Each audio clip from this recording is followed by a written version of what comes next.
যাদেরকে জবরদস্ত তাহলে কবে আওয়ামী লীগের নিষিদ্ধের বিষয়ে আপনারা আলোচনা করবেন? এখন যখন যমুনা ঘেরাও করা হচ্ছে, শাহবাগ ব্লকেট করা হচ্ছে, যখন পল্টন অবরোধ করা হচ্ছে, তখন আপনাদের টনক নড়ছে। আপনারা তখন বলছেন জাতীয় সংগ্রাম। আর ভাই, জাতীয় সংগ্রামের কথা আমরা একাধিকবার বলছি, জাতীয় সংগ্রামের কথা আমরা অসংখ্যবার বলছি। রাজনৈতিক ঐক্যবোধের ভিত্তিতে আপনারা আওয়ামী লীগকে নিষিদ্ধ করুন, কিন্তু আপনারা রাজনৈতিক ঐক্যবোধ তৈরি করার কোন পদক্ষেপ এখন পর্যন্ত গ্রহণ করেন নাই। গতকাল আমরা বলেছি 48 ঘন্টার মধ্যে জাতীয় সংগ্রাম থেকে আওয়ামী লীগকে নিষিদ্ধ করার সমস্ত পদক্ষেপ গ্রহণ করতে হবে। আমরা সরকারকে শুভবুদ্ধির উদয় হয়েছে, এই জন্য ধন্যবাদ জানাই যে আজকে গণমাধ্যমে দেখলাম সরকার জাতীয় সংলাপের উদ্যোগ নিতে যাচ্ছে। কিন্তু কেন এত আন্দোলনের পরে? আরেকটি বিষয় আপনাদেরকে বলতে চাই, এজেন্সির নেতারা তারা যমুনা ঘেরাও করলো কেন? কি কারণ?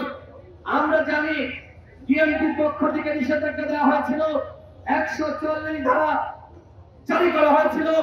যমুনার আশপাশে শাহবাগে কোথাও কোন কর্মসূচি পালন করা যাবে না। এর আগে আমরা দেখেছি যারা সাধারণ আন্দোলনকারী ছিল তাদেরকে গরম পানি নিক্ষেপ করে কিভাবে তাদেরকে আহত করা হয়েছে, বিব্রত করা হয়েছে। আমরা এই ধরনের ঘটনাগুলো দেখেছি। কিন্তু আজকে যখন এনসিপি নেতারা যমুনা ঘেরাও করতে যায়, তখন তাদেরকে ওয়াসার পানি খাওয়ানো হয়, তখন তাদের আরাম দেওয়ার জন্য তাদের গায়ে ঠান্ডা পানি ছিটানো হয় সিটি কর্পোরেশনের পক্ষ থেকে। এই যে সরকারের বিরোধিতা, এই জায়গায় আমার প্রশ্ন হয় যে আসলে কি এই আন্দোলন সরকার চাপে পড়ে করাচ্ছে, নাকি স্বতঃস্ফূর্ত ভাবে আন্দোলন তৈরি হয়েছে? একমাত্র মানুষের গণ অধিকার পরিষদ স্বতঃস্ফূর্ত ভাবে আন্দোলন চালিয়ে যাচ্ছে আওয়ামী লীগকে নিষিদ্ধ করার দাবিতে। গত 5 ফেব্রুয়ারি আমরা 64 জেলায় স্মারকলিপি দিয়েছিলাম চিঠির মাধ্যমে প্রধান উপদেষ্টা বরাবর, এবং 14 ফেব্রুয়ারি আমরা ঢাকায় সমাবেশ করেছিলাম গণহত্যার বিচার এবং আওয়ামী লীগকে নিষিদ্ধ করার জন্য সরকারকে আহ্বান জানিয়ে। সরকার কোনো ভ্রুক্ষেপ করে নাই। সরকার বরং এই যে আওয়ামী লীগের নিষিদ্ধের আওয়াজ মাঠে রেখে ফায়দা নিতে যাচ্ছে। একদিকে তারা আওয়ামী লীগের পুনর্বাসন করছে, উপদেষ্টারা রিফাইন্ড আওয়ামী লীগ গঠনের সাথে জড়িত বিভিন্ন এমবাসির সাথে বৈঠক করছে, আন্তর্জাতিক বিভিন্ন কমিটির সাথে বৈঠক করছে। একদিকে গণহত্যার বিচারের নামে তামাশা চলছে। আমরা বলছিলাম একটি ট্রাইব্যুনালের মাধ্যমে কোনোভাবেই দ্রুত সময়ের মধ্যে বিচার করা সম্ভব হবে না। আমরা দেখছি সরকার বিচারের নামে পুতুপুতু খেলছে।